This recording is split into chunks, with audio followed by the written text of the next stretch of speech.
We've grown 9,000 members in Pride Network over the last 8 months. And we wouldn't have been able to do that if we didn't call people out. We'll call people into action, call people into advocacy. All of these wonderful women up here, everybody is willing to give back and share to help everybody else grow as well. I don't know the actual numbers, but we do have a very, very large female presence in our technology team and then across the corporate company. If you have somebody in your life, like they mentioned yesterday, if they are not supporting you, it is time to cut the dead weight. And the Women's Impact Network here at EXP is cutting dead weight, and we're rising up together and finding our leaders. And as we grow this massive, monumental moment within EXP, I want you all to know that this is the smallest room you will ever be in.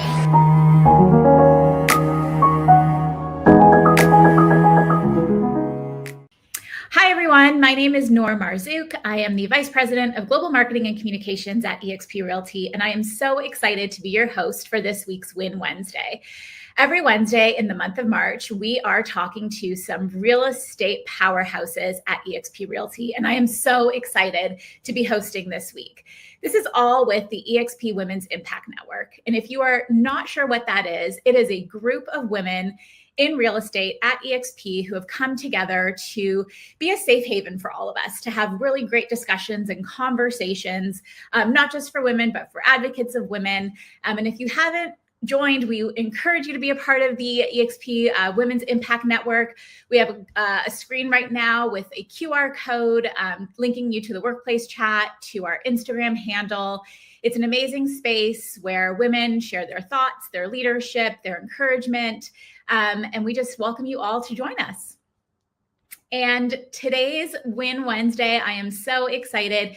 It's a truly international Win Wednesday today, with our first guest being from Canada, a dear friend of mine, a 5-time icon agent, Jennifer Jones. Hi, I am so excited to be here today. And Nora, what a pleasure and an honor truly to be speaking today for WIN. I just think it's so exciting. I'm so excited to have you here, Jennifer. You are a dear friend of mine. We met years ago backstage at an EXP Con, and you haven't been able to get rid of me since.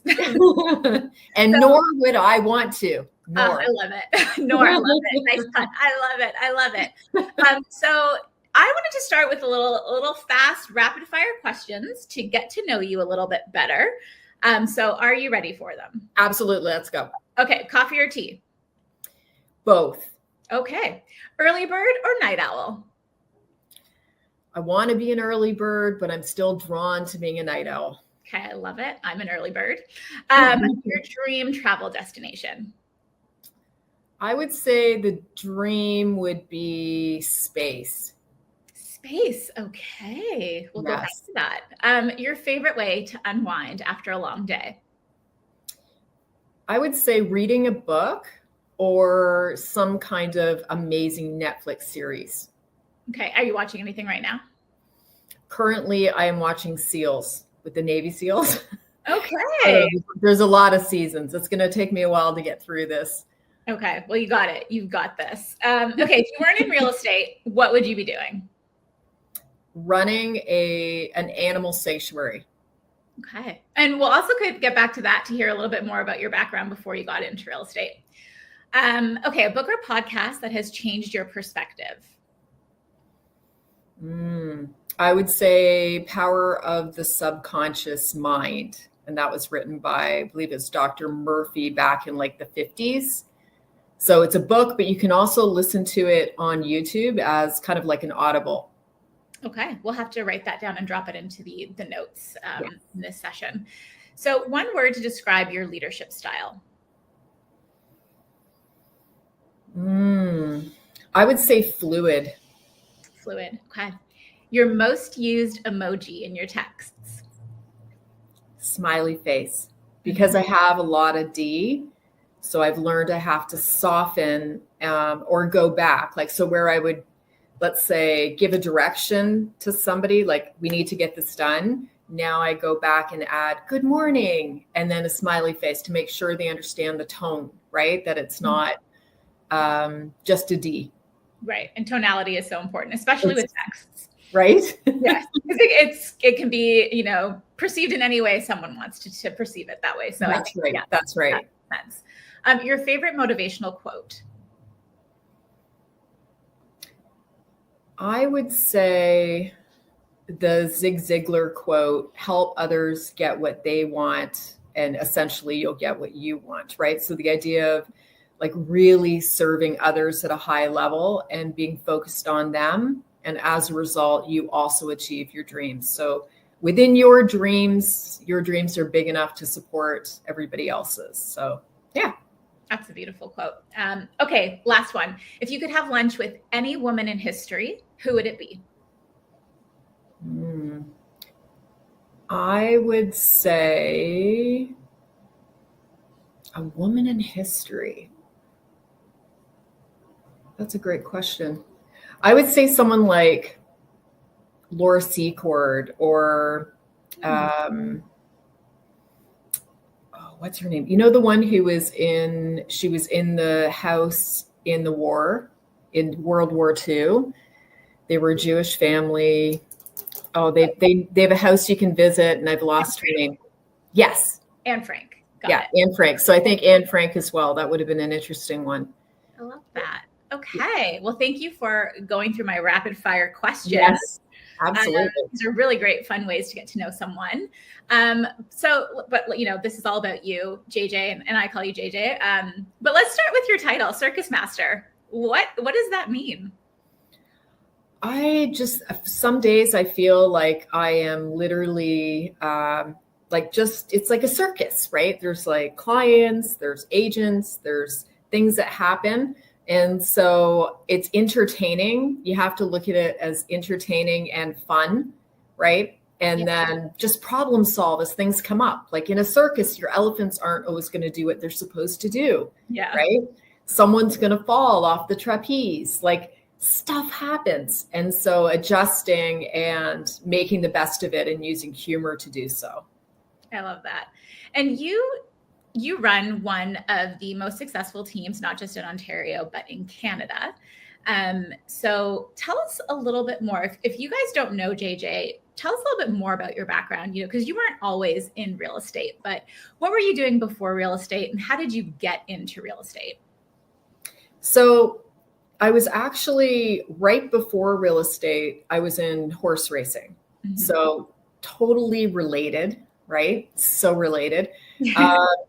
So I was a trainer and an owner. So I was racing all over North America. So that was a lot of fun. And then the industry got to a point, particularly for Ontario, the slots weren't doing the payouts with the wins. So it stopped supporting the business. And so I got out before things kind of, took a dive. Right. Prior to that, I've always been involved in horses and teaching people and working with them. And we were actually buying and selling real estate as well. So buying and selling real estate in Sarasota, Florida, as well as then Keith and I started doing it up here. So buy a property, renovate, our principal residence, resell, and some others. So it's so related and so not related, Nor. Yeah. No, I can imagine it. And I love hearing your stories because you have such a vast, background, and it's not always been real estate, but once you got into real estate, obviously you have such a successful team, but it must not have always been a huge success from the start, right? So what are some of those lessons that you learned as you built and grew your team? Well, I think I never had a plan to build a team, right? Never. And I think I only got to a place of building a team because in my third year of real estate, I made that 1.1 million gross commission income on my own. And, it's like 100 deals. So that becomes difficult to keep providing that really quick response and high rate of service for a client.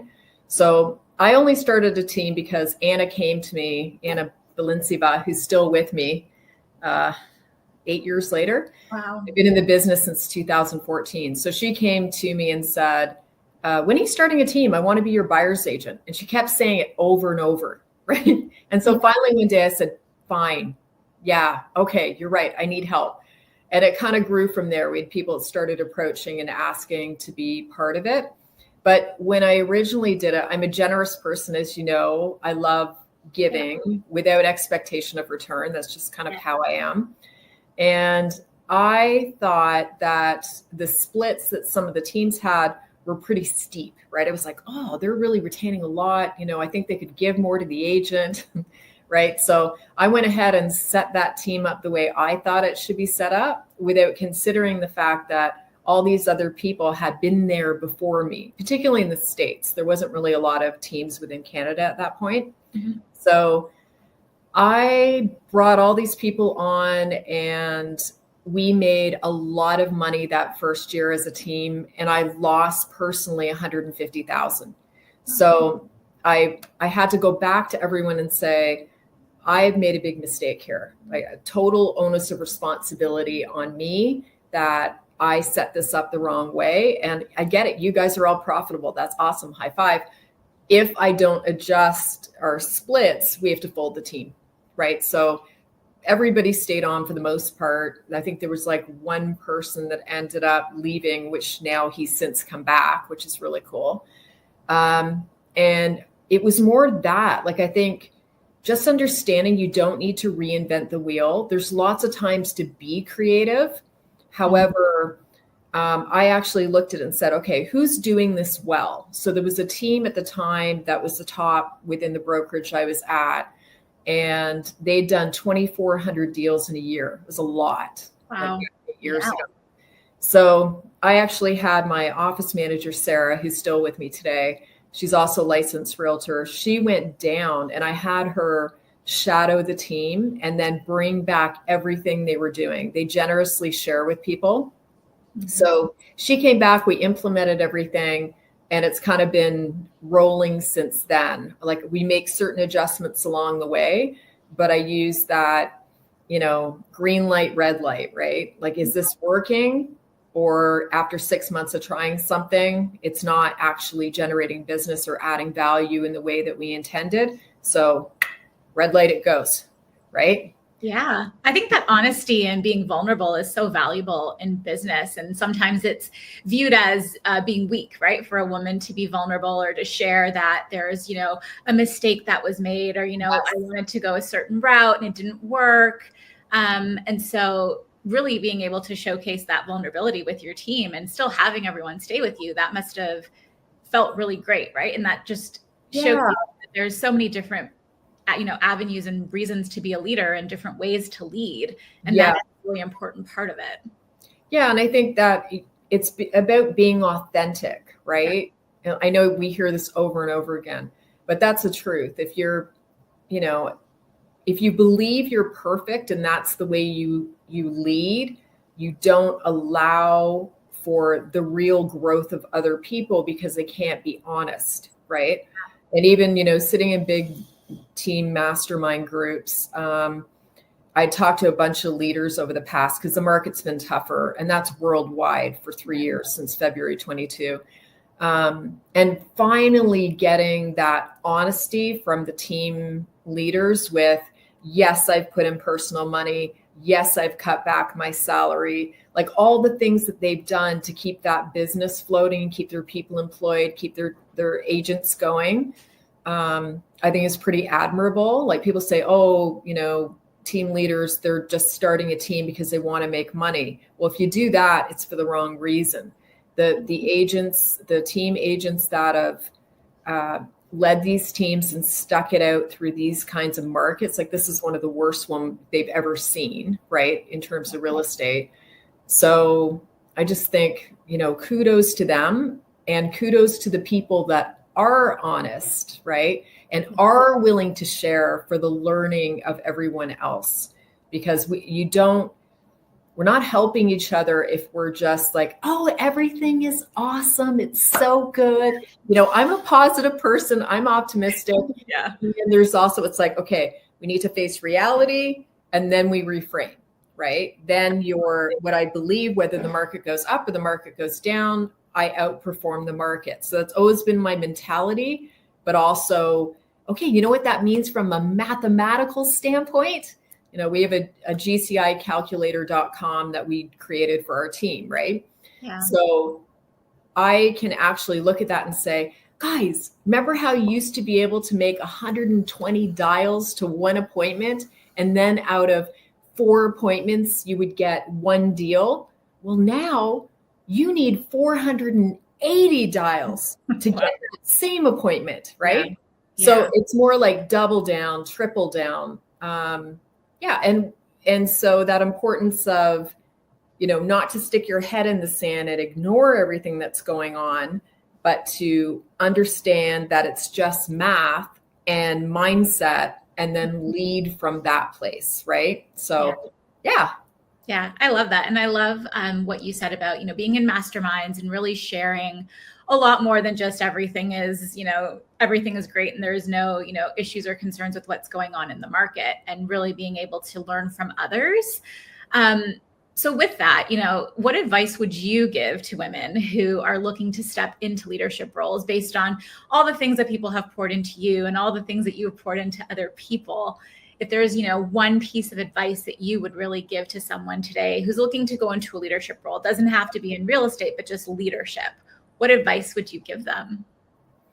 Well, I think if I look back, like, there's so many teams that bring on people and they say, this is the bar and this is where you must be. And that's so great.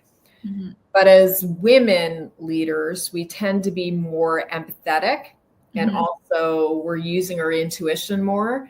And I feel like if you feel that and you can sense that this person has that potential, maybe they're younger, maybe they're going through things, then, really being honest with them and having them be honest with you, and then guiding them through and understanding it may take them a year to 4 years to 5 years to actually overcome whatever it is to get to that level of success.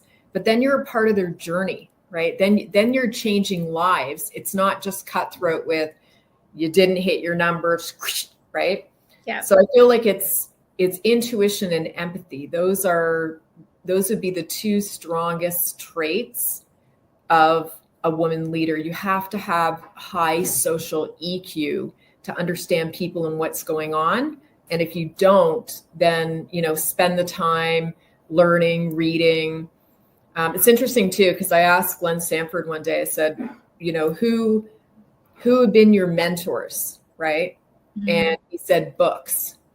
It's basically like, it's authors, it's books. And if you think about it, like, that is so brilliant, right? Mm-hmm. So instead of just relying on someone, he's taking the best from all the different areas and learning directly from those amazing minds. So I thought that was very insightful. Yeah, that's a really unique way to look at things too, right? Because not a lot of people think about it from that perspective, right? They'll think about one person or, one person that, you have to have like a really strong or smart answer for those types of questions, right? But, books, that's really unique in that it's not just from one person, it comes from so many places. Yes. And I think that that's really important. And, part of what I have loved since I've met you is we always talk about, intuition and, sensing things and feeling things and having those discussions and really tapping into, that third eye, right? Of, how are you feeling? What is going on? Why, thinking about the reasons why things are happening or the reasons why you're feeling a certain way and not ignoring those. And I think that that is a superpower for a lot of women, you included, right? So you have really helped untap that for me, through our conversations. And I've really personally have always just enjoyed learning from you and being around you. So from me, I say thank you, because I've learned so much about, being a woman in leadership through you. So I feel very lucky. And for anyone who gets to know Jennifer, you are also lucky, to have her in your presence, because it is very true. You pour into everyone with no expectations. And I think that that is a very rare and beautiful thing. And you are a gem for that. And I know we're running out of time. So I do have one last question for you. If you could sum up your journey in real estate in one sentence, what would it be? Just progress, not perfection, right? Mm-hmm. And just like understanding everyone's on their own journey. You're on your own journey, and it's about you fulfilling what you intended for yourself, like as your spiritual being having a human experience.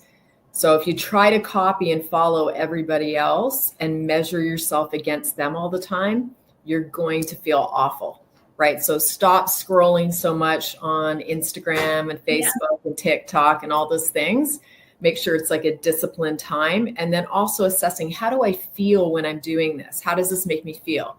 Do I stop and put down the phone and feel great and feel better about myself? Or do I get off now going, I need plastic surgery. I need, right? Do you know what I mean? Yeah. So yeah, it's the importance of we are our inner beings as well, right? Yeah. I think that's a strong lesson for real estate and for life. Right. So yeah, I think that that's an amazing way to sum up things and end our conversation. But I just want to thank you so much for taking the time to speak with me today for Win Wednesday. It has been an absolute pleasure, and I cannot wait to see you very, very soon. Absolutely. I love you, Nora. Thank you so much. Such a pleasure. Thank you. My next guest, who I am also so excited to be speaking with today, is the managing director of EXP Realty in Dubai.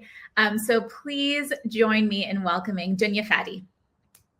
Hi, Dunya. Hi, Noor. How are you? I'm good. How are you? Oh, I'm so excited to be talking to you today. Thank you. Thank you. Same here. I want to start with a couple of rapid fire questions with you. So I did this with Jennifer. It's just a fun way to get to know each other, or to get to know you. So are you ready? I'm ready. Okay. I think I know some of these. I think I know some of these answers too from just getting an opportunity to know you myself. But coffee or tea? Coffee. Oh my God. Black coffee. I thought so. Early bird or night owl?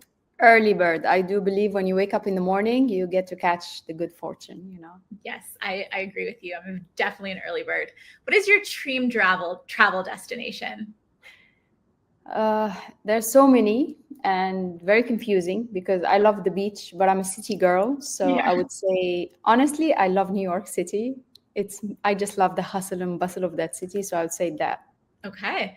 What is your favorite way to unwind after a long day? Sitting alone, closing the door and talking to no one, to be honest. That sounds perfect, actually. Yeah, that's dream. Okay. If you weren't in real estate, what would you be doing? When I was a kid, actually, I wanted to be an astronaut, but it seemed to be very difficult. So I think if I wasn't in real estate at this age, I would be a forensic investigator. I love that. I too wanted to be a forensic investigator. So we'll talk about that later. We'll talk about that offline. Yeah. What is a book or podcast that has changed your perspective? What is what? Sorry? A book or a podcast that has changed. A book or a podcast? Yeah. I've read so many books, to be honest. When I started my career, I've read many. So I've read everything that everyone recommended. How to win friends and influence people, The Rich Dad, Poor Dad, all your typical books but nothing really impacted my life other than real experience as you go through it. Okay, I love that. What is one word to describe your leadership style? I want to say empowering. I like to empower people around me and have them and see them win. Yeah. Yeah. And I see that from how you work with your team as well. So that is very true. What is your most used emoji in your text? You know, the one with the face, hand on the face like this. Oh my God. That one. That's like, what is this? Do you have a favorite motivational quote? I use one. I don't know if it's a quote by someone, but I always say, if you don't ask, you don't get. So if you want something, you ask for it. Don't sit and, wish for it to happen. That is very true. Okay, one last rapid fire question. If you could have lunch with any woman in history, who would it be? My grandma. I really miss her. Okay. I love that. I grew up looking up to her. You know, she was very organized, very disciplined. As an old woman, to be honest, with little education that she had, she was a very disciplined woman. I think I've got inspired by her, and I'm only realizing that in the late years lately. So yeah, I would love to meet her. I love that. And so you grew up in Morocco, correct? Yes, in Casablanca. In Casablanca. And then you are now the EXP Managing Director of EXP Realty Dubai. Tell us a little bit about your journey and how you got there. So I have been in real estate now for 20 years. I mean, this September is going to be exactly 20 years. I joined the real estate scene in 2005. And I only fell into it by default, to be honest. It wasn't my dream job. I didn't like study to say I'm going to become in real estate or something.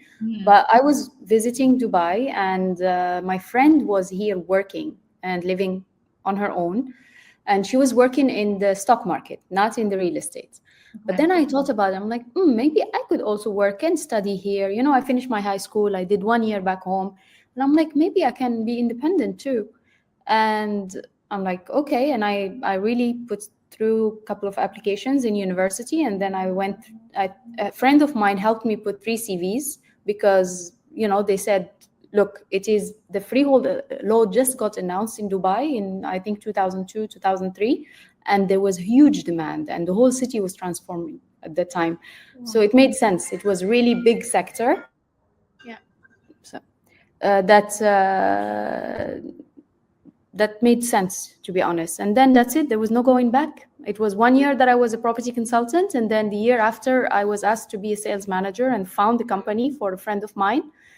And then I stayed in this domain and couldn't do anything else, to be honest. Every time I try to do something else, I get pulled back. So that's amazing. I'm glad I did because it's been a great career.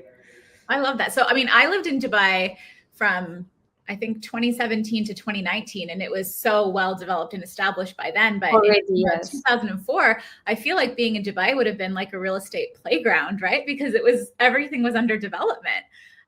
You know, what was your experience like starting out in real estate in Dubai at a time where it was booming?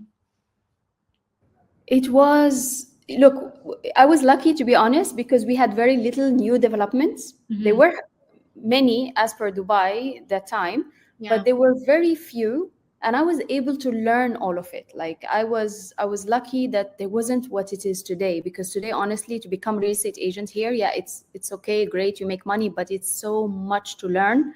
At the time, I've learned what I could, and then I grew with it. You know, I grew with the city. My career, my knowledge, my everything, my experience was like side by side with the city's growth. And that I consider very lucky, because when I see today's projects, I now can't keep up, to be honest. Yeah, I can imagine. Well, speaking of learning, what were some of the biggest lessons that you've learned as a woman in business and in real estate? Oh, a lot of lessons, to be honest. When I started, it was quite a male dominating. It is still now by statistics in general, but we're seeing more and more women, you know, in leadership. Not as many as we would love to, of course, but there are. And there are, I think, even in Dubai, like investors wise, right now we saw 34% women investors. So it's changing. However, when I came in, I used to walk into every room and like, it's all men, right?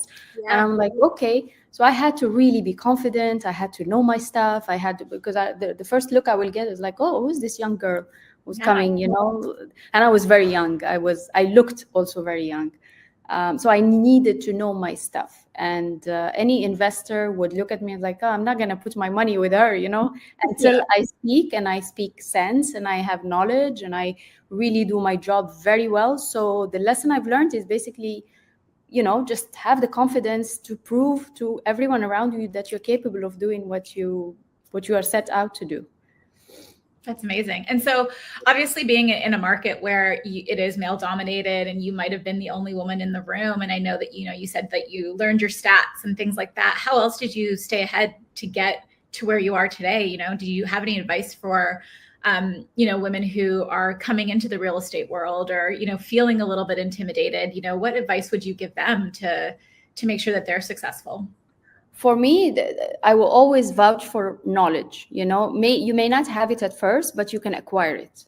And it's very important to keep up with the evolution that we are seeing in terms of whether it's a normal knowledge that you should have about the project and what's going on and how to negotiate and how to do your paperwork, and you need to dot every corner. You cannot leave things loose or go to the client not knowing your things. And the second thing is the prop tech, right? In terms of technology, the evolution that we're seeing, the reinvention of how business is being done on daily basis. Things are challenging and changing. Staying ahead of that. Till now, I can do trainings. I will enroll in anything. For example, I have Coursera, and I would follow some courses and do that. If someone messaged me about some training that is coming up or workshop, or I just signed up to advisory board training as well, official, like certified training. I am always seeking knowledge, because if I don't embrace the change, I would be obsolete. Sorry, that's the right word. But if I don't do that, then I would be disrupted, right? And we don't want that. I do that for me and for my team, because it's my also a responsibility to keep them up to date. Right now, with even our marketing, the way we do marketing has changed. The way the client wants to receive the information has changed. The way they consume information has changed. So there is no other way but equipping yourself with knowledge constantly. And one very important advice is, because we have to learn new things, sometimes we have to force ourselves to unlearn old ways. Right. Because we're trying to learn new things, but we're still holding on to the old style of doing things, right? We have to unlearn in order to make room for new skills, for new knowledge, for new approach, because otherwise you'll remain behind, Oh, I agree. And, it is really scary to try and unlearn things and learn new things, right? Very difficult, yeah. Get super Absolutely. comfortable in a way of doing something, but that's not going to last and work forever. And I think living in Dubai, in a city that kind of takes that mantra for everything, right? Like, okay, every day, everything, right? We built the largest mall in the world, so now we have to build a bigger one. Or, but I compare Dubai or Dubai's leadership to? Who? To Glenn Sanford. Okay. They have very many things in common, to be honest, because he's always like ahead of everything. He's always bringing something new to us. He's always like, no, don't use that. You must use this, because this is the new, this is the, the future. This is the technology that you need to have. So, and he also his approach is very similar to the leadership of Dubai. So for me, I always find common areas or ways to compare them together. That is a very good analogy and very, very true. And I think that for anyone who's lived or visited in Dubai, you will automatically understand that analogy, because it doesn't matter how many times you go to Dubai. If you've lived in Dubai, if you don't go down a certain street for a week, something has changed, right? So I go for summer holiday and I come back, and I literally can find the way to my office has completely changed. This is like a true story, I swear. Like I used to go straight to the office. Now I had to go all around, because why? They're building a beautiful bridge because of the traffic and stuff. So there is always change. And again, something I always say, Dubai's competition is Dubai itself. I don't look at the region or the global cities as a competition to Dubai, because Dubai is way ahead in terms of many things, so for them, it's themselves. They just wake up in the morning, it's like, okay, this road is no longer, feasible or managing the traffic well. Let's make it better. This entrance to this project is literally like, there's a waterfall. Okay, let's change it. Let's put more greenery. It's just amazing. And this drives us, basically. This inspires me. Every morning, I can't just wake up and do nothing. I have to wake up and keep up with the speed of the city as well. I love that. And I was just about to ask you, have you taken living in Dubai and seeing the growth of Dubai, and how does that impact your business and your thought process? It impacted me personally. I don't think I would be this kind of person if I didn't live in Dubai. And a lot of people who come to Dubai and they have very laid back attitude and all, they get nowhere. Otherwise, if they don't catch up, if they don't change their attitude. And I've seen lots of brokers come and go because they couldn't keep up, right? But the people who really are positive, they have the positive mindset. They really embrace what the city is all about. They keep up with the speed of the changes. They are winning right now. Yeah, absolutely. I mean, did you always find it easy to keep up with the speed? Did you find it difficult? What kind of challenges did you face as you were kind of evolving through your career? So look, so Dubai as a city is new as well, right? It's only like more than 2 decades as far as I'm concerned in terms of freehold and, but of course it goes back decades ago. So for me, it was that they had to change, right? I saw that change going from the beginning till now. Where I really saw the change, it's COVID, post the pandemic. There was so much agility from the government that they understood the situation so quick and they were way ahead of it. They managed it so well. I was so lucky that I was in the UAE during this pandemic. I wouldn't want to be anywhere else in the world, because actually I was flying during March, just when they announced the pandemic or COVID as a pandemic. I was in the US and I had 5 flights in 1 week. And I could see the whole world was panicking. But then I landed back home, and I was grateful that I was in the UAE because they managed it so well. So I've seen really positive change since the past 4 or 5 years. But Dubai, again, always been adapting, right? We are welcoming people. We are more than, almost 190 plus nationalities that live in Dubai from different cultures, backgrounds, religions. So it is very important for them to create that balance and tolerance. And it is very tolerant, by the way. I mean, you've lived here, you understand, but it's become even more tolerant and more friendly and more business friendly as well, because of the foreign ownership and because of even in terms of tech, the incubators that we have around, the funding that we have available for the startups.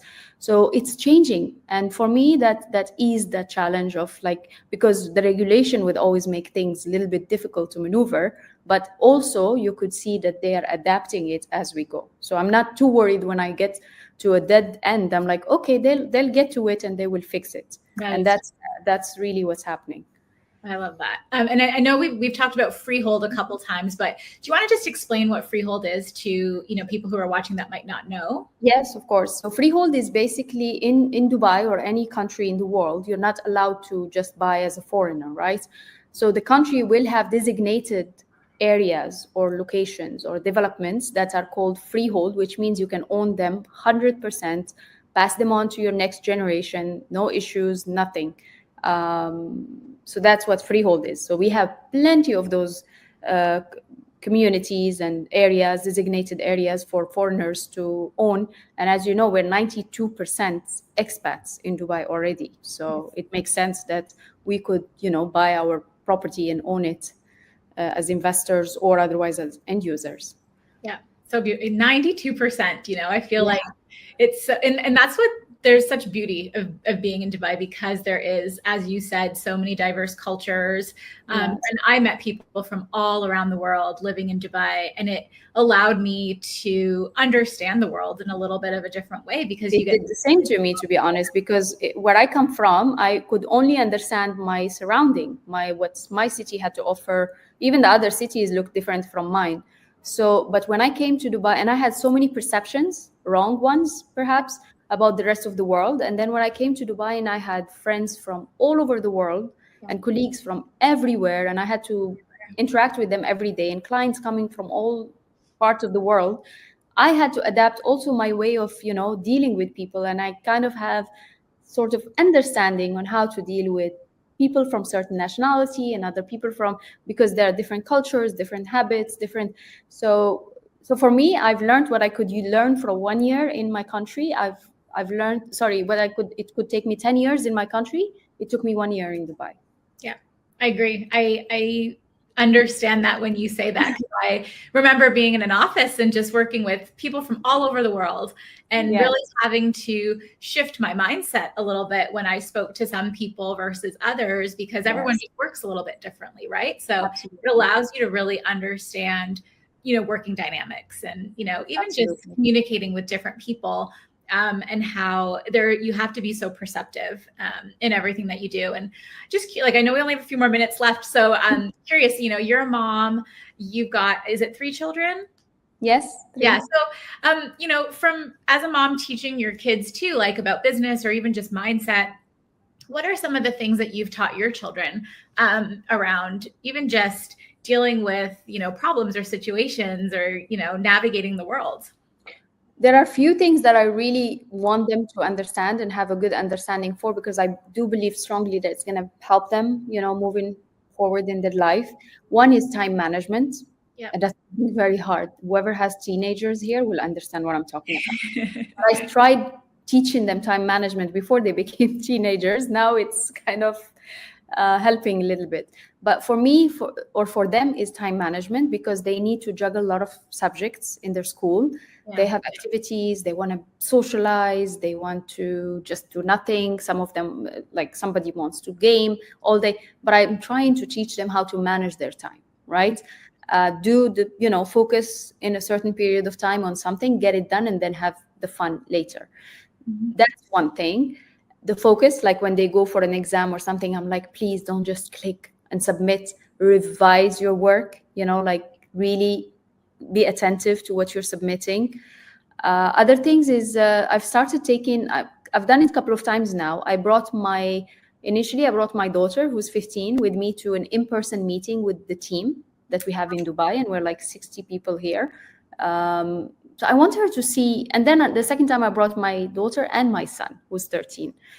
Why? Because I really, I asked them to dress properly and not come in shorts and stuff, and come and join us and sit and see what mommy is doing. Because I don't want them to wonder that if mommy is not home, what is she up to, or what's she doing? Maybe she's wasting time. Why is she not with us? Or why did she miss this school event that was, very important perhaps? I want them to not imagine, but to have a clear picture of what mommy is actually doing. Mm-hmm. And it was actually a very nice experience. If you ask them as well, they loved it. They enjoyed it. They got to know people outside, school and their friends and family circle. And yeah, I mean, I try on daily basis. It's not an easy task, but I try to, from my life, to pass to them. But I think experience also is very important for them. So as they grow up, they'll be learning more. I love that. And then, okay, final question that in one sentence, could you sum up your journey in real estate? Some people will laugh. Roller coaster. That's good. No, that's one word, not sentence. Not even. I don't need a sentence. One word is fine. Roller coaster. I'm saying rewarding. It's been rewarding, to be honest, but it has been a roller coaster, a rewarding one. Like a good one, in a good way. Because honestly, you have to have a lot of resilience to survive this industry. People think, oh, we just open doors and sell homes and make millions of dirhams in checks, in commissions. It's not like that. It takes a lot of patience, a lot of hard work, a lot of negotiations. Till last minute, your deal can really go wrong. You can be cheated on your, things can go massively. So if you don't have resilience to continue, and you have to ride the ups and downs of the cycle of real estate as well. If you are someone who's taking this as a career, it's not always like this or like going up. It's up and down, and you have to embrace that. You have to understand the dynamics, and you have to grow thick skin to be able to navigate that. So for me, I call it it's a roller coaster, but it's a nice one. Yeah, I like it. It's a nice roller coaster. Hopefully not too many flips and turns left in that. I know, right? But I've personally enjoyed working with you and learning from you, and just seeing the growth that you have been able to have in Dubai and even surrounding markets. So congratulations on all of your success. Thank you. Thank you for all what you do, Nora, as well. I really enjoyed it. First time I met you was the Lisbon EXPCon, and I heard of the amazing work you've done in Canada, EXPCon Canada, and of course it didn't go unnoticed. And we're now handling global, which is amazing. So, and I mean global as in North America and international. So I'm very proud to be working with you, and I always bother you if you not a bother, never. But you're always there and supporting. So thank you very much. Oh, thank you. I'm so excited, and I'm so excited to see you in Barcelona. In a few short months. where we can continue our conversations and, see you continue to lead in real estate and really, help women around you. So thank you so much for your time as well. I know it's the evening for you right now. So really appreciate it. Thank you for the opportunity. I'm so happy to be here. Thank you.